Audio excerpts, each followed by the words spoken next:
Hey, everybody. Welcome to a special emergency episode of the Autopilot on podcast.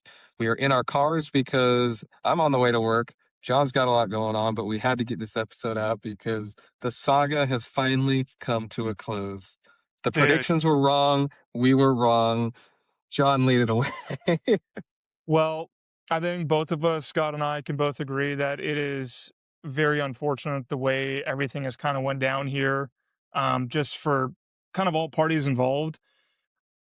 We all do know that the writing has been on the wall. We've talked about it so many times on this podcast, and uh, we've always said our hearts go out to all Spirit employees, all subcontractors, anyone affected by this. This really sucks.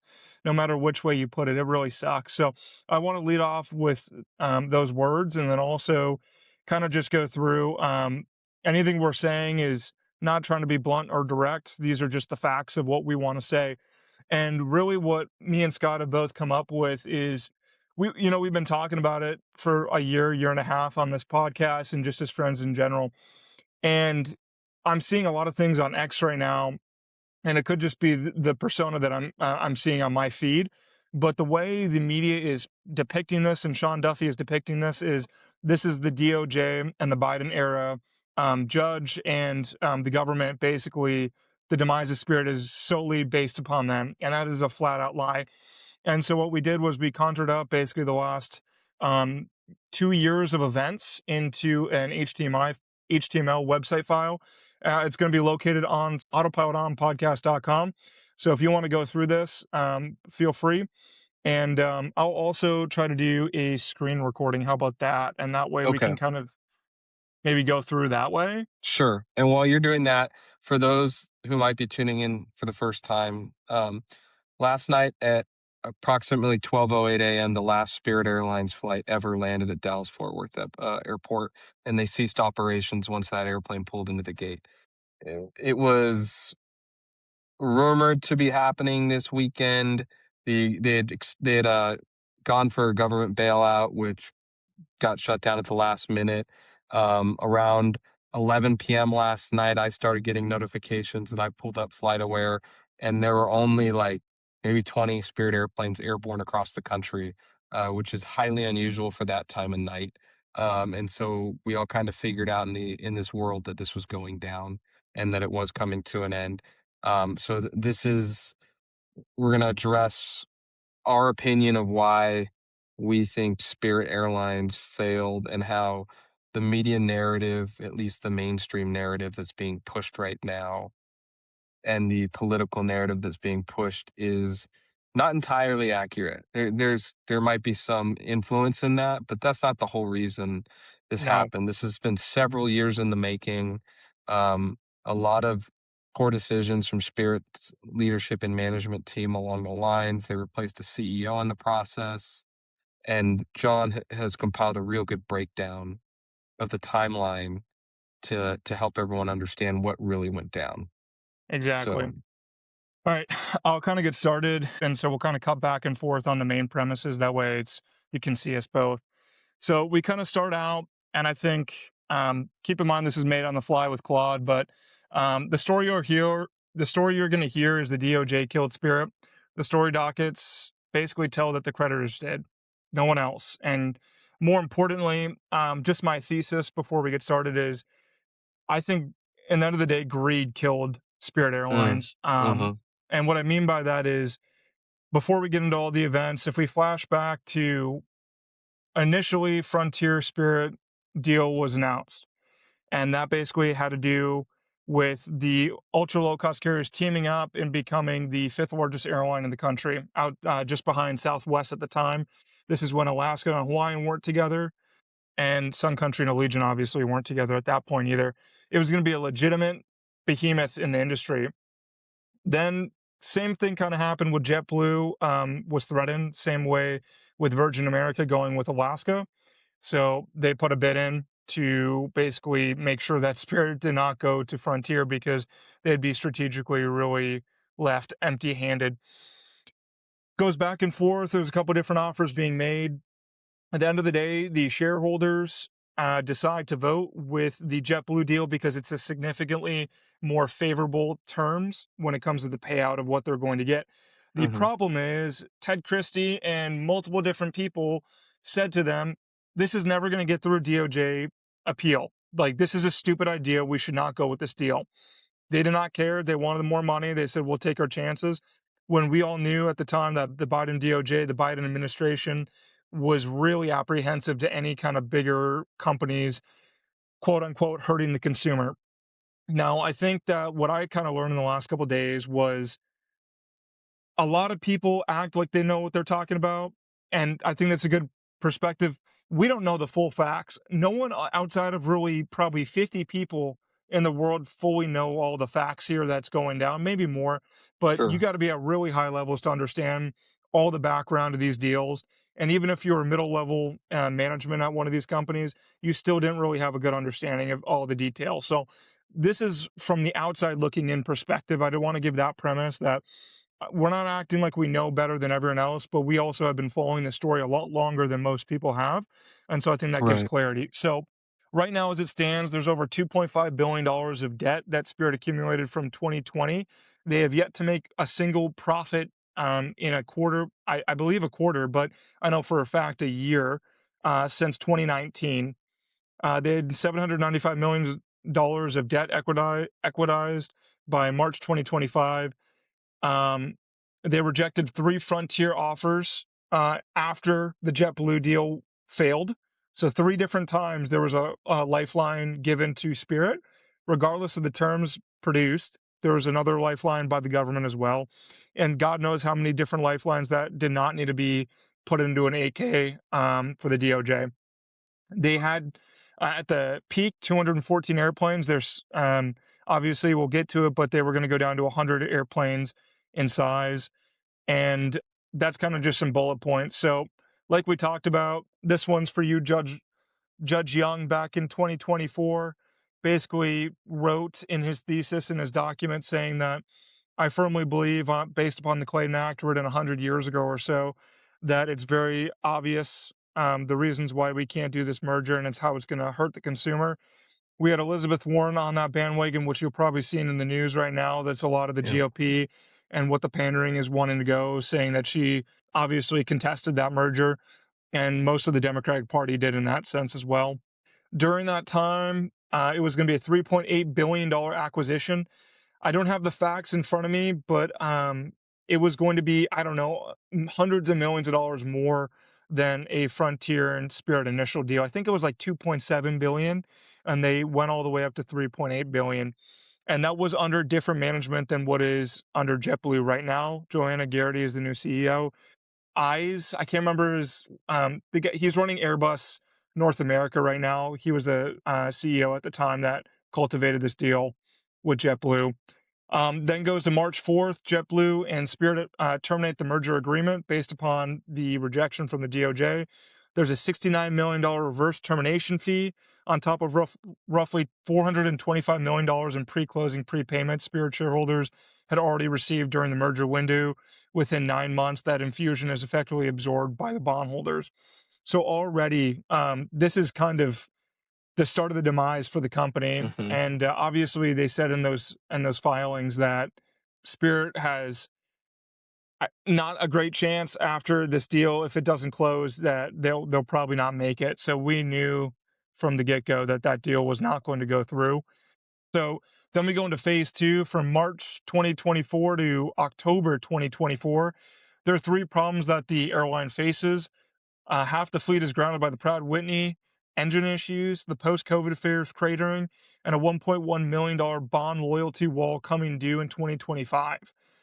Every defensive move Spirit makes, Airbus deferrals, pilot furloughs, a fire sale of 23 jets, is the company buying time in terms of terms set by the bondholders.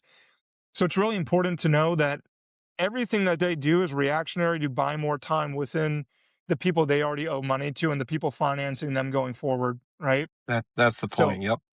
not one of these things was coming from an offensive strategy of saying, hey, we're going to do something completely radically different to change the company.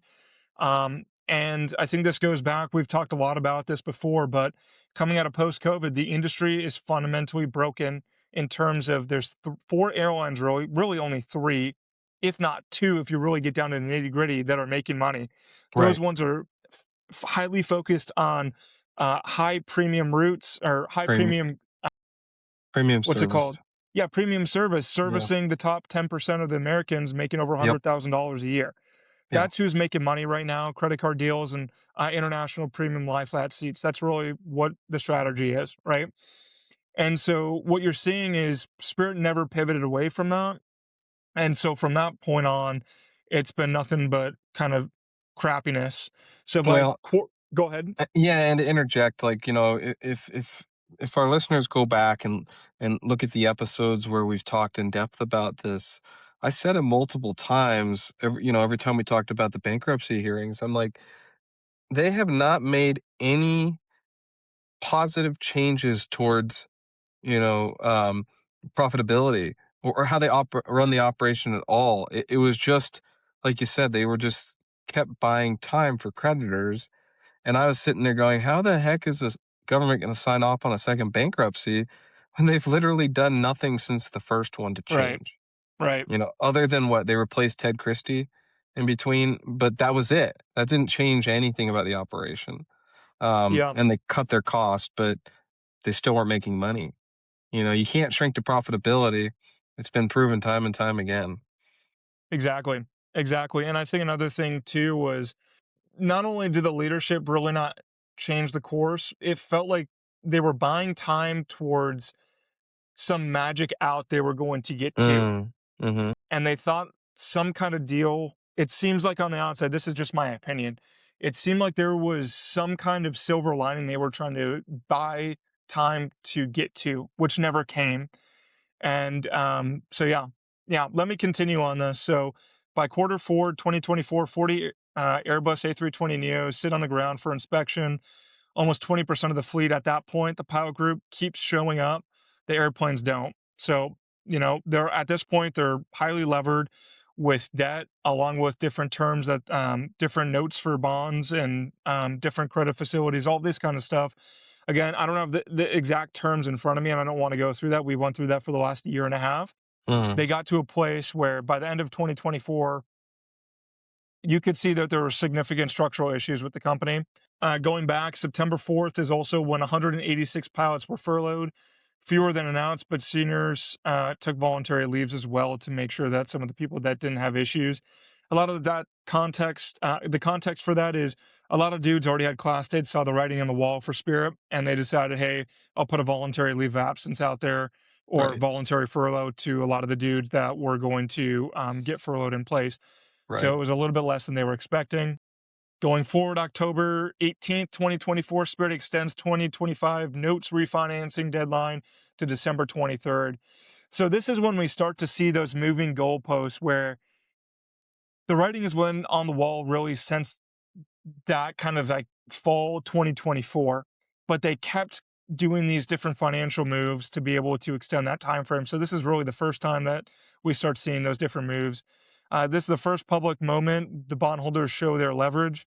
They give Spirit two extra months to find refinancing or buyer, knowing neither is going to come. The clock continues to run into late December. Then also in October 24th, Spirit sells 23 Airbus 320 Classics, 321 Classics to GA Telesis for $519 million. So that's the first time we see $500 million of liquidity start to come in. Mhm, 6 days later, October 31st, Spirit announces a second round of pilot furloughs for January 2025. That's 330 and 120 captain downgrades. So again, there's another a reduction that they're trying to do. Then we kind of go into phase three.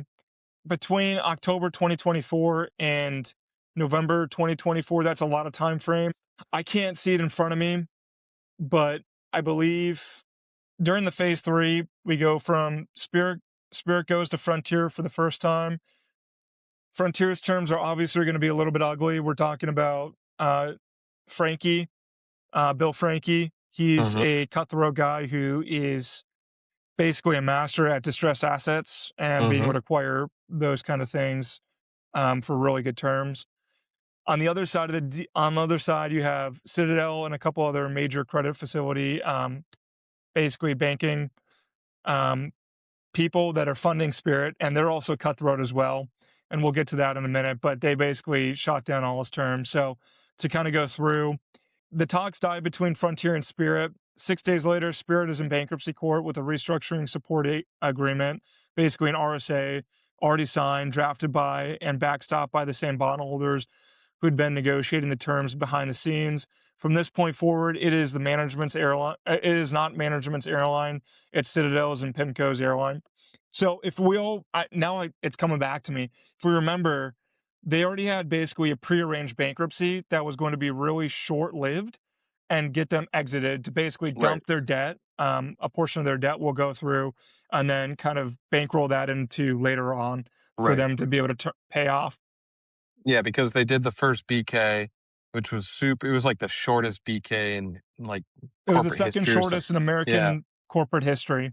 and you're right. They dumped a bunch of the debt, but then and they restructured it, but there was no path out of it, and that's what frustrated me the most. Was I was sitting here going, they didn't change anything. All they did was reorganize the debt to be more payable over a longer period of time, but they came out of it with no functional change, which boggled my mind more that the bankruptcy um, court allowed them to come out of it without an actual plan forward. Right. Exactly. So we're going to go into November 2024 at this point. It's the first time that a Frontier Spirit merger or buyout leaks.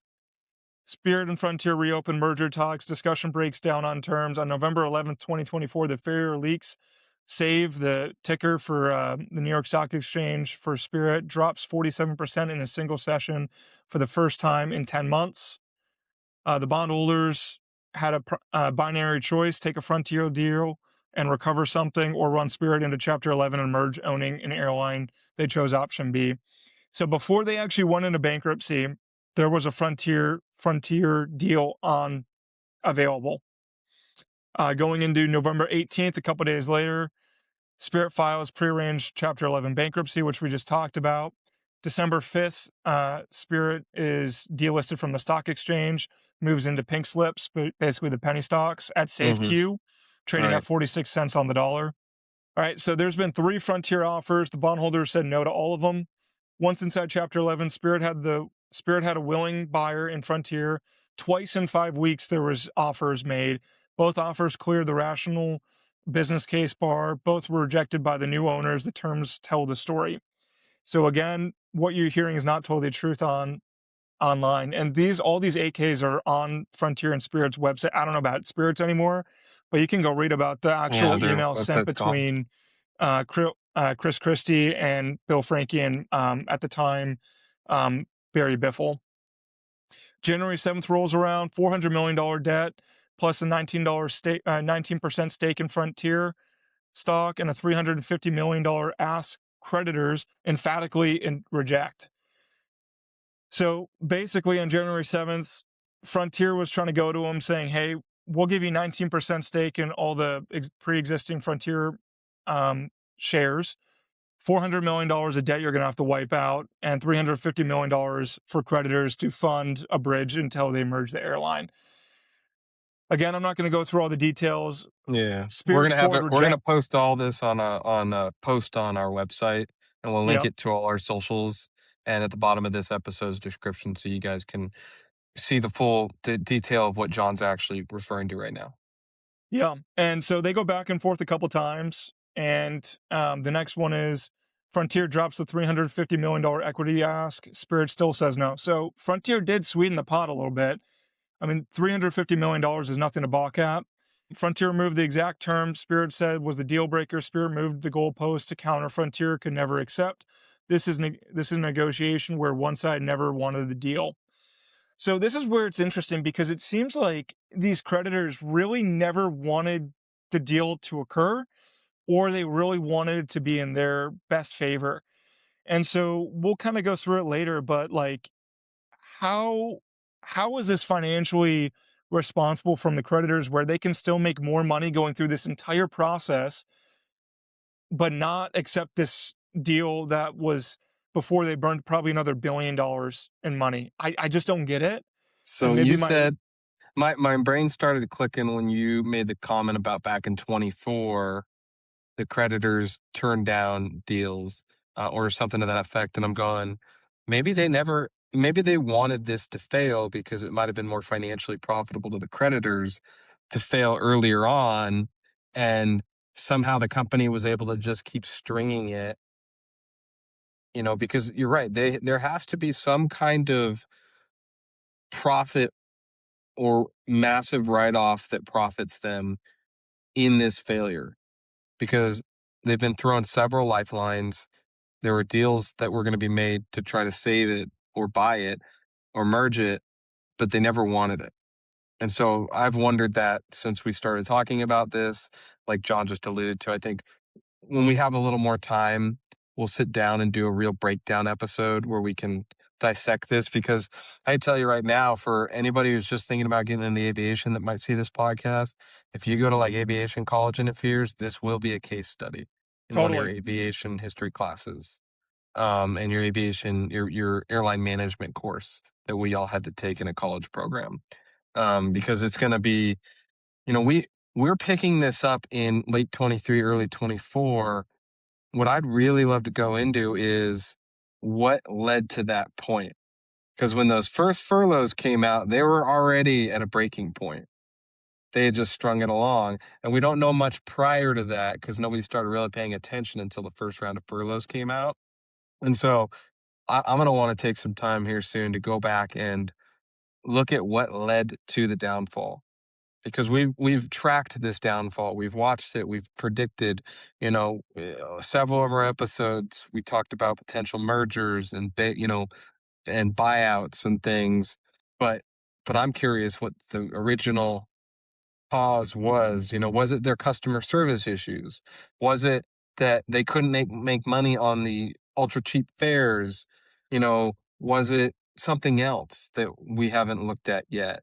But there's going to be at least a series of causes that led to them not making money and not being able to get out of the hole they're in. It's going to be very interesting to break that down, um, and see what the real causes were of that.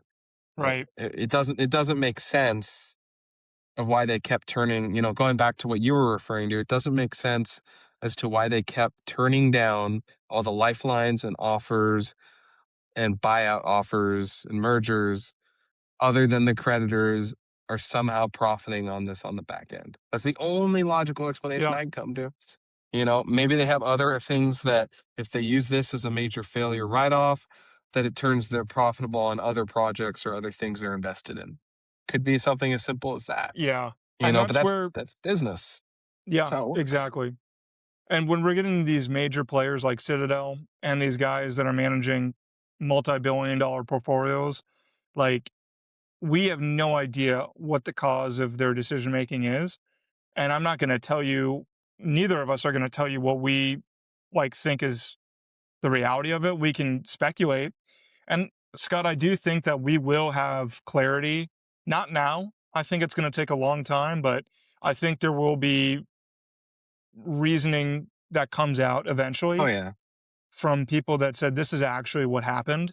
Right. Um, and I don't know. I think obviously we could go through and say, they had a rising cost issue, and then coming off the heels of that merger, they had all these different debt payments. They were flat-footed. The management group wasn't really in a place to execute a lot of these different things that were required of the airline, and so it kind of just stumbled from there. There's an easy way out, and I don't think we're wanting to take the easy way out. I think we should, at some point, we should let the dust settle, come back and go through those points, because um, I think that people deserve to know, and I think not anyone's going to cover it that way, and they're going to cover it from Right. a very high level Yes.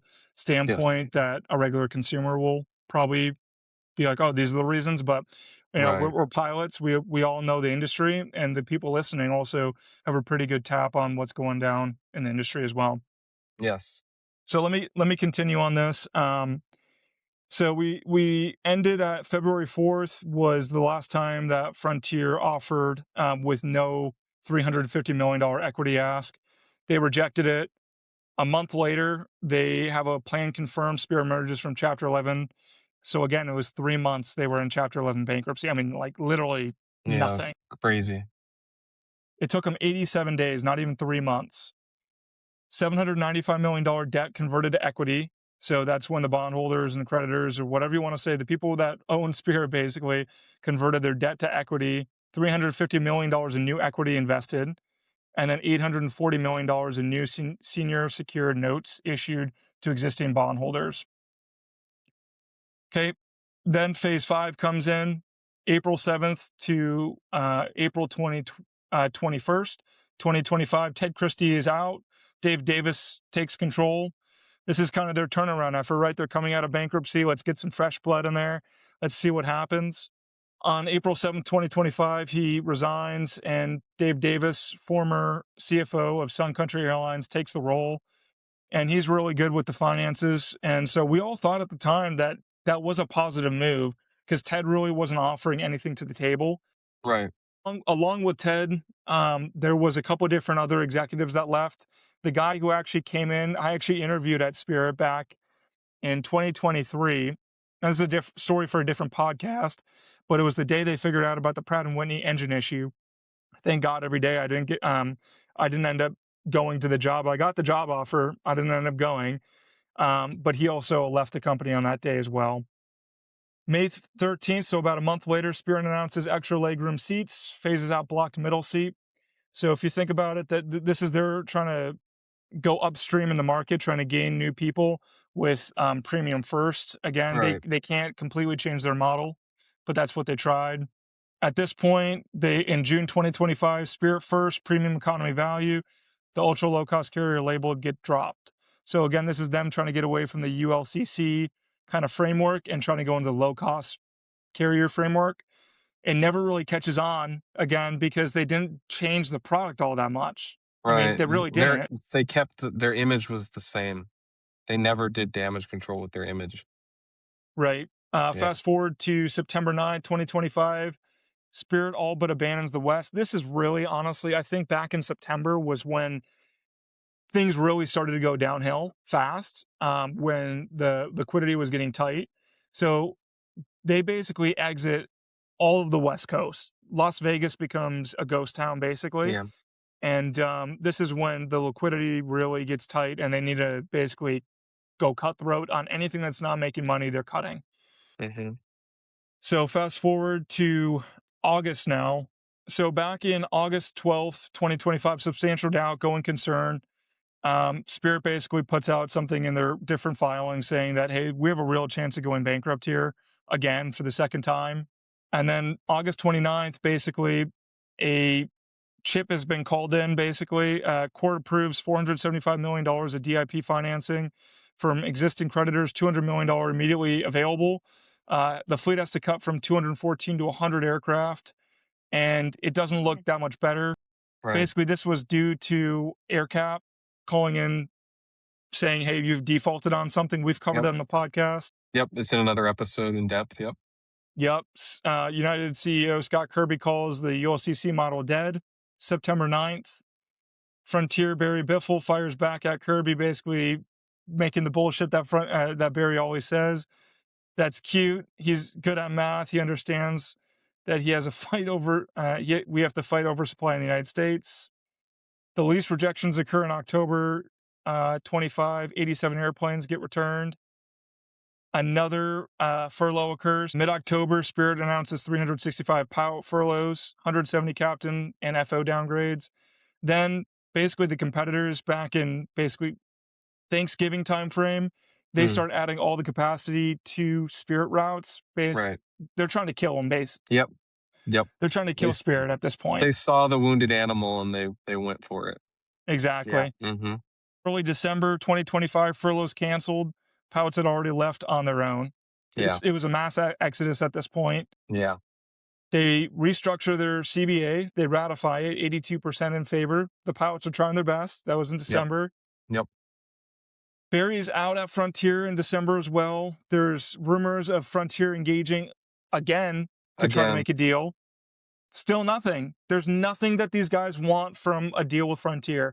I mean, how many times does a company have to try to buy them out in some sort for them to keep getting rejected. I don't know.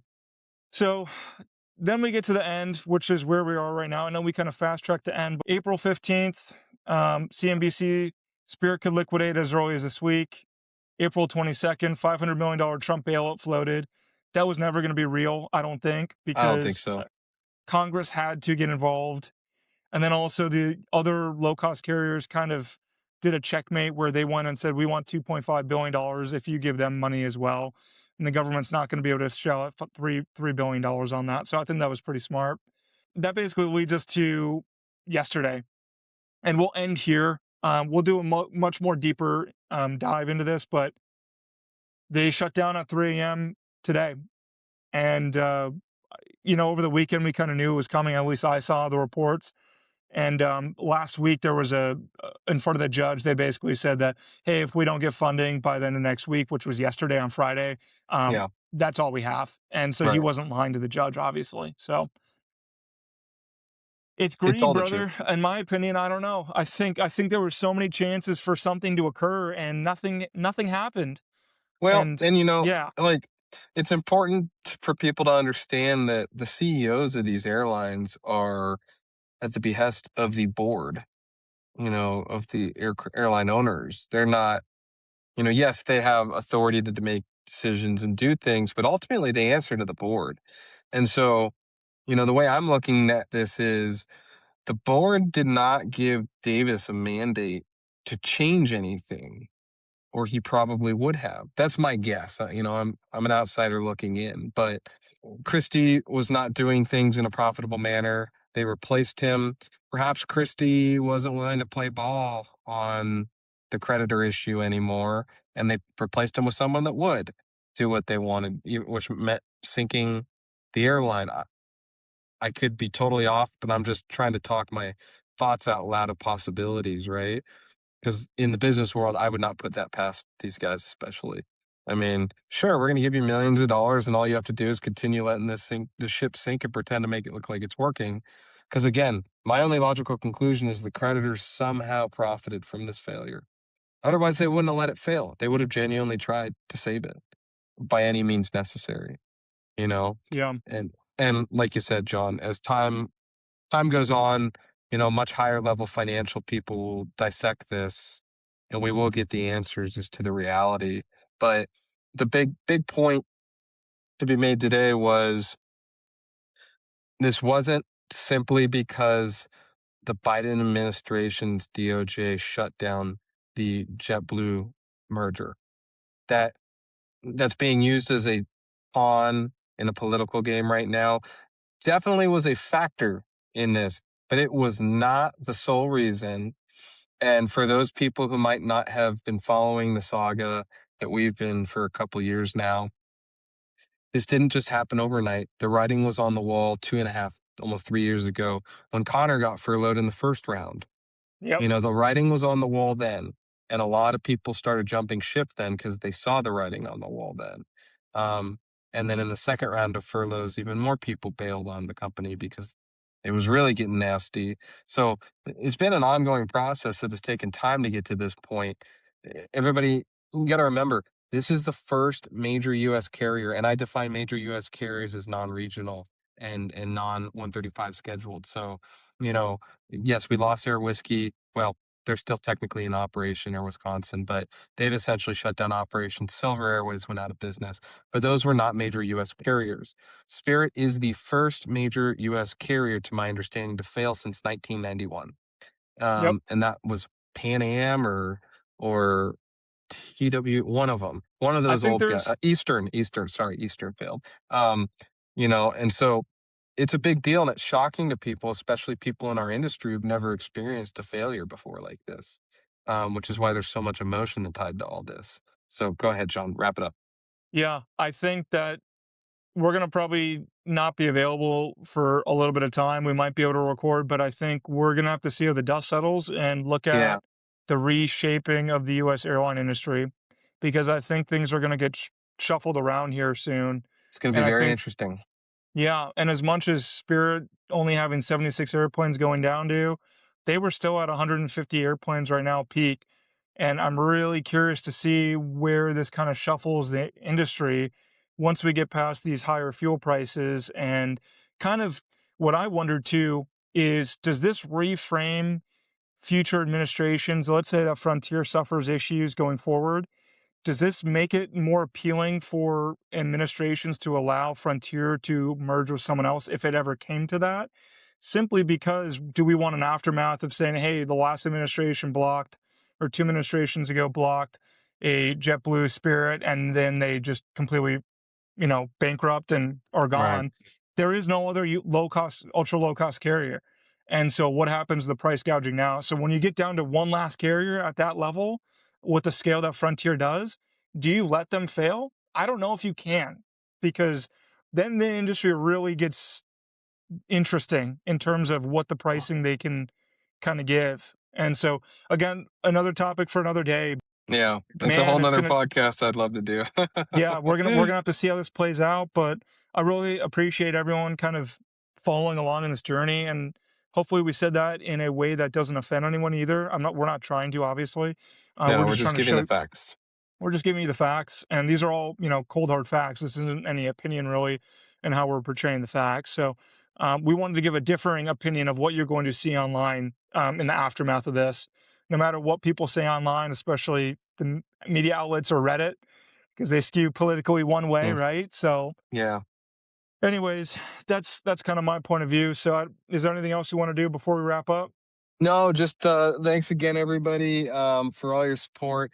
Like we said, the transcript that John was reading off of is much more detailed, and so we are going to post that as a post to our website, autopiloton.com, and we're going to link it to all the socials and to the bottom of this YouTube description. And so we hope y'all learned a little bit out of that, kind of gave you a differing point of view with some facts that you might not see because again, remember all these social media sites, whether you're on X or Facebook or any of them, you're getting a very politically motivated um slant because we are in election years now.